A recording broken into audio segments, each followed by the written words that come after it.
Sejak 24 Agustus, level PPKM Kota Bandung turun dari level 4 ke level 3, sehingga dilakukan relaksasi di pusat perbelanjaan. Di antaranya lansia sudah diizinkan masuk, kapasitas pengunjung hingga 50%, dan waktu makan di tempat maksimal hingga 30 menit. Dari kapasitas kita yang biasanya sebelum pandemi kita pernah mencapai sampai 25.000, 20.000, kalau sekarang hanya 4.000, mungkin baru 15%-nya saja gitu. Di Mall Pascal 23, sejak dibuka kembali, setiap harinya jumlah pengunjung masih di bawah 20% dari rata-rata jumlah pengunjung. Kalau kita bandingin sama tahun lalu waktu PSBB sih, PSBB mungkin sekitar 15 ribuan ya. Tapi kalau normalnya kita bisa sampai 30 ribu gitu. Sepinya pengunjung pusat belanja di Kota Bandung juga memicu munculnya isu sejumlah mal akan dijual yang ramai di media sosial. Salah satunya adalah pusat belanja di kawasan Bandung Timur, yakni Ujung Berung Town Square. Informasi itu viral di media sosial. Disebutkan bahwa pusat belanja ini dijual dengan harga 450 miliar rupiah. Saat dikonfirmasi pada Senin siang, pengelola membantah informasi itu. Kalau untuk berita itu saya rasa itu tidak benar karena yang pertama pasti tahu berita itu adalah manajemen building selaku kita di sini semuanya.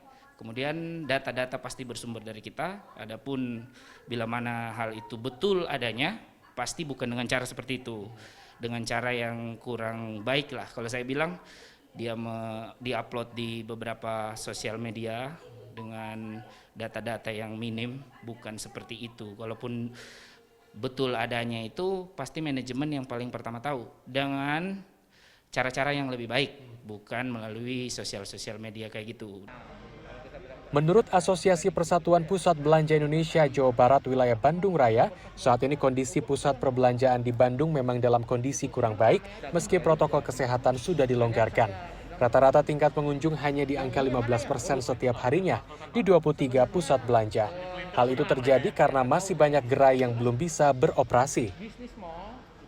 Yang jadi masalah adalah beberapa tenan kita yang masih belum buka, Mas. Gitu, kayak model hiburan lah ya. Karena kita lihat kondisi sekarang ini mall itu bukan hanya untuk belanja, ya. Dia lebih banyak untuk hiburan ya. Nah, sekarang arena hiburan itu belum boleh. Kemudian juga ada pembatasan usia anak, ya. Jadi menurut kami gitu ya, untuk anak sebenarnya apa yang mau ditakutkan sih kalau memang sekarang pengunjung di mall itu yang masuk harus vaksin. Handianto berharap pemerintah bisa kembali memberi kelonggaran pada pusat belanja dengan membuka sejumlah gerai yang saat ini masih tutup, seperti tempat bermain anak dan juga bioskop. Hal itu dilakukan agar tingkat kunjungan bisa naik secara bertahap. Tim Liputan CNN Indonesia, Bandung, Jawa Barat.